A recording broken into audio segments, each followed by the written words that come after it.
અમદાવાદમાં મણિનગર વિસ્તારમાં સ્વામિનારાયણ કોલોનીમાં નવી બનતી કન્સ્ટ્રક્શન સાઇટ પર ભેખડ ઘસી પડતા 4 લોકો દટાયા હતા. ફાયર બ્રિગેડની ટીમને જાણ કરવામાં આવતા ફાયર બ્રિગેડની 4 ગાડીઓ ઘટના સ્થળે રવાના કરવામાં આવી હતી. ફાયર બ્રિગેડની ટીમે 3 લોકોને બહાર કાઢી એલજી હોસ્પિટલે ખસેડ્યા હતા. ફાયર બ્રિગેડ પહોંચે તે પહેલા એક વ્યક્તિને સ્થાનિક લોકોએ બહાર કાઢી સારવાર માટે મોકલી આપ્યો હતો. 4 લોકો એલજી હોસ્પિટલમાં સારવાર અર્થે ખસેડાયા છે, જેમાં એકનું મોત થયું છે જ્યારે 3ની હાલત ગંભીર છે. અકસ્માતના કારણે આસપાસના સ્થાનિક લોકો તાત્કાલિક દોડી ગયા હતા અને ફાયર બ્રિગેડને જાણ કરી હતી, જેમાં એક વ્યક્તિને સ્થાનિકોએ બહાર કાઢ્યો હતો, જ્યારે શાંતિબેન, પાયલબેન અને ચિરાગ નામના 3 મજૂરોને ફાયર બ્રિગેડની ટીમ દ્વારા બહાર કાઢી સારવાર માટે એલજી હોસ્પિટલે ખસેડવામાં આવ્યા હતા. પંચમહાલ જિલ્લામાં આવેલ ગોધરા તાલુકાના ટીંબા અને હાલોલ તાલુકાના ઝાખરિયા ગામે બાતમીના આધારે ગોધરા ખાણ ખનીજ વિભાગની ટીમે ગેરકાયદેસર રીતે કાઢી રહેલા પથ્થર અને ઓવરલોડ ભરીને જઈ રહેલ કબજેના સાધનો સહિત 80 લાખના મુદ્દામાલ સાથે 4 લોકોની અટકાયત કરીને કાયદેસરની કાર્યવાહી હાથ ધરવામાં આવતા ખનીજ માફિયાઓમાં હડકંપ મચી ગયો હતો. જ્યારે સદર સીઝ કરેલ મુદ્દામાલને ગોધરા તાલુકાના ટીંબા અને હાલોલ ખાતે મૂકવામાં આવ્યા હતા. ગોધરા ખાણ ખનીજ વિભાગની ટીમ ચેકિંગમાં હતી ત્યારે બાતમીના આધારે ગોધરા તાલુકાના ટીંબા ગામે 2 ટ્રક ગેરકાયદેસર રીતે ઓવરલોડ કબજી ભરીને જઈ રહ્યા હતા. જેના આધારે ગોધરા ખાણ ખનીજ વિભાગની ટીમે ટીંબા ગામેથી ચેકિંગ દરમિયાન 2 ટ્રક ઓવરલોડ કબજીની સાથે 2 ઈસમની અટકાયત કરી 50 લાખનો મુદ્દામાલ કબજે કરી ટીંબા ખાતે મૂક્યો હતો. જ્યારે હાલોલ તાલુકાના ઝાખરિયા ગામે એક જેસીબી મશીન દ્વારા ગેરકાયદેસર પથ્થર કાઢીને ટ્રેક્ટરમાં ભરવામાં આવી રહ્યાની બાતમીના આધારે ગોધરા ખાણ ખનીજ વિભાગની ટીમ રેડ દરમિયાન એક જેસીબી મશીન અને એક ટ્રેક્ટર સહિત 30 લાખનો મુદ્દામાલ સાથે 2 ઈસમોની અટકાયત કરી હતી. છોટાઉદેપુર જિલ્લાના અંબાલા પાસે આજે બપોરે એક વિચિત્ર અકસ્માત થયો હતો, જેમાં એક ટ્રકના વ્હીલ્સ અને બાઇક વચ્ચે અકસ્માત સર્જાતા બાઇક ચાલક રિટાયર્ડ આર્મી જવાનનું સારવાર દરમિયાન મોત નીપજ્યું છે. બનાવની વિગતો અનુસાર છોટાઉદેપુરના રિટાયર્ડ આર્મી જવાન અને હાલ મ્યુઝિયમમાં સિક્યોરિટીની નોકરી કરતા શંકર દલસુખભાઈ રાઠવા કોઈ કામ માટે બાઇક લઈને અલીરાજપુર તરફ જતા હતા ત્યારે અંબાલા ગામ પાસે પહોંચ્યા સામેથી ડોલોમાઇટ પથ્થર ભરીને આવતી પૂરપાટ ઝડપે ટ્રકના પાછળના જમણી બાજુના 2 વ્હીલ અચાનક નીકળી જતા બંને વ્હીલ ધરી સાથે રોડ પર ગબડ્યા હતા, જેની સામેથી બાઇક લઈને આવી રહેલા શંકરભાઈ દલસુખભાઈ રાઠવાની બાઇક સાથે અથડાતા શંકરભાઈ રાઠવા ગંભીર રીતે ઘાયલ થતા સારવાર માટે સિવિલ હોસ્પિટલે ખસેડાયા હતા, જ્યાં તેમનું મોત નીપજ્યું હતું. સૌરાષ્ટ્ર ક્રિકેટ એસોસિએશન દ્વારા નિર્મિત રાષ્ટ્રીય સ્તરના રાજકોટના ક્રિકેટ સ્ટેડિયમનું સંસ્થાના માનદ મંત્રી તરીકે વર્ષો સુધી અવિરત સેવા પ્રદાન કરનાર નિરંજન શાહનું નામ આપવામાં આવ્યું છે, જેનો વિધિવત નામકરણ સમારોહ આજે જય શાહની ઉપસ્થિતિમાં યોજાનાર છે. વર્ષ 2013માં રાજકોટમાં ક્રિકેટ સ્ટેડિયમનું ઉદ્ઘાટન ગુજરાતના તત્કાલીન મુખ્યમંત્રી અને હાલના વડાપ્રધાન નરેન્દ્ર મોદીના હસ્તે થયું હતું. સૌરાષ્ટ્ર ક્રિકેટ એસોસિએશનના પ્રમુખ જયદેવ શાહે જણાવ્યું, રાજકોટ જામનગર રોડ પર ખંડેરી સ્થિત સૌરાષ્ટ્ર ક્રિકેટ એસોસિએશનના આ સ્ટેડિયમનું નામકરણ આજે બીસીસીઆઈના મંત્રી જય શાહના હસ્તે થશે. મારા પિતા નિરંજન શાહના નામી અનામી પરિચિતોને આ અંગે આમંત્રણ આપવામાં આવ્યું છે. સૌરાષ્ટ્રની રણજી ટીમ દ્વારા પણ સારું પરફોર્મન્સ આપવામાં આવી રહ્યું છે. તેની પાછળનું કારણ એ છે કે રાજકોટમાં વર્લ્ડ ક્લાસ સ્ટેડિયમમાં આ સુવિધા આપવામાં આવી રહી છે. આખી ટીમને સાથે રાખી સેલિબ્રેશન પણ કરવામાં આવશે. સુરતના આંજણા ફાર્મ વિસ્તારમાં આવેલા જય ઇન્ડસ્ટ્રીયલ એસ્ટેટમાં એમ્બ્રોઇડરીના ખાતાની લિફ્ટમાં સોમવારે સવારે એક કોમ્પ્રેસર ટેન્ક ઉતરવાની કામગીરી દરમિયાન લિફ્ટના હૂકનો વાયર તૂટી ગયો હતો, જેથી તે એર કોમ્પ્રેસર ટેન્ક ઉપરથી નીચે પડી હતી. ત્યારે નીચે ઉભેલા 2 લોકો ગંભીર રીતે ઘાયલ થયા હતા. તે પૈકી એકનું ઘટના સ્થળે મોત થયું હતું, જ્યારે અન્ય એકને ઇજાગ્રસ્ત હાલતમાં સારવાર માટે સ્મીમેર હોસ્પિટલે ખસેડાયો હતો, જ્યાં તેનું પણ સારવાર દરમિયાન મોત થયું હતું, જેથી પરિવારે આધાર ગુમાવી દીધો છે. લિફ્ટના હૂકનો વાયર તૂટી જતા તે કોમ્પ્રેસર ઉપરથી નીચે પડ્યો હતો. તે સમયે 26 વર્ષીય લલન મિશ્રા અને 40 વર્ષીય ટેમ્પો ચાલક પારસ જેઠાલાલ માળી નીચે ઊભા રહીને કામ કરી રહ્યા હતા.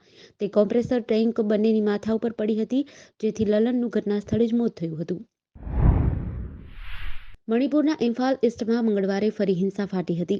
ફાયરિંગમાં એક વ્યક્તિનું મોત થયું હતું અને 3 ઘાયલ થયા હતા. બદમાશોએ પેંગેઈમાં પોલીસ ટ્રેનિંગ સેન્ટર પર હુમલો કર્યો અને હથિયારો લૂંટ્યા હતા. ફાયરિંગ, હુમલા અને હથિયારની લૂંટના વિડીયો પણ વાયરલ થયા છે. પશ્ચિમ જીરીબામ, બિશનપુર, થોબલ, કાકચી, તેંગનોપુલ અને કાંગપોકપીમાં હિંસા ચાલુ છે. હિંસાના ડ્રોન ફૂટેજ સામે આવ્યા છે, જેમાં પહાડી પર હાજર લોકોએ તેમના ઘાયલ અને મૃત સાથીઓને લઈ જતા જોવા મળે છે.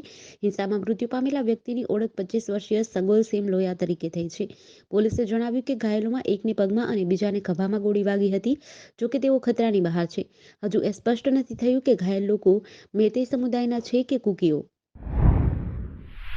ભાવનગરમાં બે મિત્રોએ એક મિત્રની હત્યા કરી નાખી હતી. થોડા મહિના પહેલા સ્નેપચેટ બાબતે ઝઘડો થયો હતો, જે ઝઘડાના મનદુખમાં મિત્રોએ યુવકનું ગળું દબાવી પતાવી દીધો હતો. શહેરના પાનવાડી વિસ્તારમાં રહેતો યુવાન બાઇકને લઈને ઘરેથી નીકળ્યા બાદ નવા બંદર પુલ નીચે ખાડીના કાંઠેથી તેની લાશ મળી હતી, જે બાદ યુવકના પિતાએ હત્યાની ફરિયાદ નોંધાવી હતી. ત્યારે લાશનું પીએમ કરવામાં આવતા યુવકને ગળે ટૂંપો દઈ હત્યા કરવામાં આવી હોવાનું ખુલ્યું હતું, જેથી પોલીસે આ મામલે તપાસ કરતા યુવકના મિત્રોએ જ હત્યા કરી હોવાનું ખુલતા પોલીસે બંને મિત્રોને ઝડપ્યા હતા. પીએમ રિપોર્ટમાં યુવકનું ગળું દબાવી હત્યા કરવામાં આવી હોવાનું ખુલતા મૃતકના પિતા અશોકભાઈ ભટ્ટી અજાણ્યા શખ્સો વિરુદ્ધ હત્યા અંગેની ફરિયાદ નોંધાવી હતી. આજે દુનિયાભરમાં 14 ફેબ્રુઆરીના રોજ વેલેન્ટાઇન્સ ડેની ઉજવણી કરવામાં આવી રહી છે. ત્યારે સુરતના સૈયદપુરા વિસ્તારમાં આવેલી કાછિયા શેરી કે જ્યાં બારેમાસ વેલેન્ટાઇન્સ ડે હોય છે, અહીંના રહીશો હંમેશા પોતાના જીવનસાથીને પ્રેમનો અહેસાસ કરાવતા રહે છે. આજના આધુનિક યુગમાં પ્રેમ સોશિયલ મીડિયા પૂરતો સીમિત રહી ગયો છે, ત્યારે આ શેરી પ્રેમનું પ્રતીક બની છે. 1800ની વસ્તી ધરાવતી આ શેરીમાં 80 જેટલા યુગલોએ પ્રેમ લગ્ન કર્યા છે. વર્ષોથી આ શેરી પ્રેમ ગલીથી ઓળખાય છે. સુરતના સૈયદપુરા વિસ્તારમાં આવેલી કાછિયા શેરીમાં મોટાભાગના કાછિયા સમાજના લોકો વર્ષોથી રહે છે. એક જ સમાજમાંથી આવતા હોવાથી સૌ કોઈ એકબીજાથી પરિચિત છે. તે જ કારણ છે કે અહીંના લોકો મોટા ભાગે લવ મેરેજ કરે છે. આજે પણ અહીં પ્રેમ લગ્નમાં લોકો વિશ્વાસ રાખે છે. શેરીમાં 1800થી વધુ કાછિયા સમાજના લોકો બાપદાદાના સમયથી વસવાટ કરે છે. હાલમાં જ ઇન્ડિગોની ફ્લાઇટમાં મુસાફરી કરનાર એક મુસાફરે દાવો કર્યો હતો કે ફ્લાઇટમાં તેને આપવામાં આવેલી સેન્ડવિચની અંદર એક સ્ક્રૂ હતો. પેસેન્જરે સોમવારે સોશિયલ મીડિયા પર તસવીરો શેર કરી અને કહ્યું કે એરલાઇન્સે આ માટે માફી માંગવાનો પણ ઇનકાર કર્યો છે. હકીકતમાં આ પેસેન્જરે રેડિટ પર લખ્યું હતું કે 1 ફેબ્રુઆરીએ તે ઇન્ડિગોની ફ્લાઇટ દ્વારા બેંગ્લોરથી ચેન્નાઈ જતો હતો. આ દરમિયાન તેને ફ્લાઇટમાં ખાવા માટે કોર્ન સેન્ડવિચ આપવામાં આવી હતી. ફ્લાઇટ લેન્ડ થયા બાદ તેણે સેન્ડવિચનું પેકેટ ખોલ્યું તો તે આશ્ચર્ય થઈ ગયો હતો. તેણે એરલાઇન્સને સેન્ડવિચમાં સ્ક્રૂ શોધવા બદલ માફી માંગવા કહ્યું, પરંતુ એરલાઇન્સે માફી માંગવાની ના પાડી હતી. એરલાઇન્સે પેસેન્જરને કહ્યું કે ફ્લાઇટ લેન્ડ થયા પછી તેણે પેકેટ ખોલ્યું, તેથી તે હવે તેના માટે જવાબદાર નથી. જો પેસેન્જરે ફ્લાઇટમાં જ સેન્ડવિચ અંગે ફરિયાદ કરી હોત તો ઇન્ડિગો કાર્યવાહી કરી શકી હોત. ગુજરાતભરમાં છેલ્લા કેટલાક સમયથી બ્રિજ તેમજ રાજમાર્ગો પર ગાબડા પડવા તેમજ રોડ બેસી જવાના કિસ્સાઓ સામે આવી રહ્યા છે.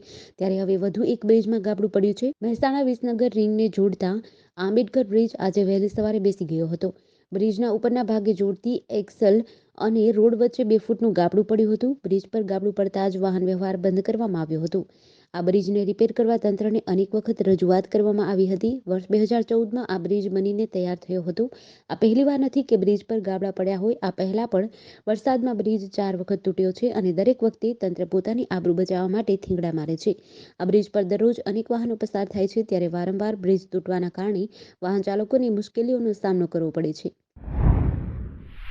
વેરાવળ સ્થિત સોમનાથ સંસ્કૃત યુનિવર્સિટીનો 16મો પદવીદાન સમારોહ આવતીકાલે તારીખ 15ને ગુરુવારે બપોરે 2 કલાકે યુનિવર્સિટી કેમ્પસ પર આયોજિત થશે. આ પદવીદાન સમારોહમાં રાજ્યપાલ અને યુનિવર્સિટીના કુલાધિપતિ દેવવ્રત આચાર્ય અધ્યક્ષપદે ઉપસ્થિત રહેશે, તેમજ શિક્ષણ મંત્રી પ્રફુલ્લ પાનસેરિયા, ડોક્ટર ભાગ્યેશ ઝા, અધ્યક્ષ ગુજરાત સાહિત્ય અકાદમી ગાંધીનગર તથા ડોક્ટર હર્ષદ પટેલ, કુલપતિ ગુજરાત વિદ્યાપીઠ અમદાવાદ ઉપસ્થિત રહેશે.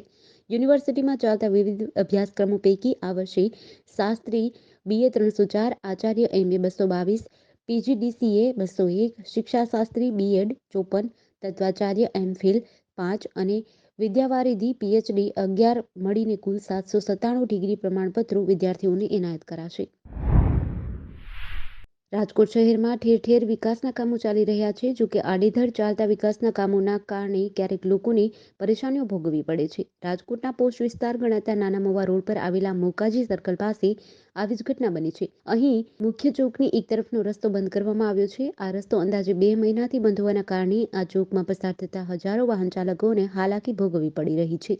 ત્યારે આ કામગીરી તાત્કાલિક પૂર્ણ કરી રસ્તો ખુલ્લો મૂકવામાં આવે તેવી માંગ સ્થાનિકો કરી રહ્યા છે. આ અંગે ઉપેન્દ્રસિંહ જાડેજા નામના સ્થાનિકે જણાવ્યું હતું કે આ શહેરનો મુખ્ય ચોક છે અને અહીંથી દરરોજ હજારો વાહન ચાલકો પસાર થાય છે. આમ છતાં ગેસની લાઇનની કામગીરી માટે લગભગ 2 મહિનાથી મુખ્ય ચોકની એક તરફનો રસ્તો બંધ કરવામાં આવ્યો છે, જેને લઈને લોકો હાલાકી ભોગવી રહ્યા છે.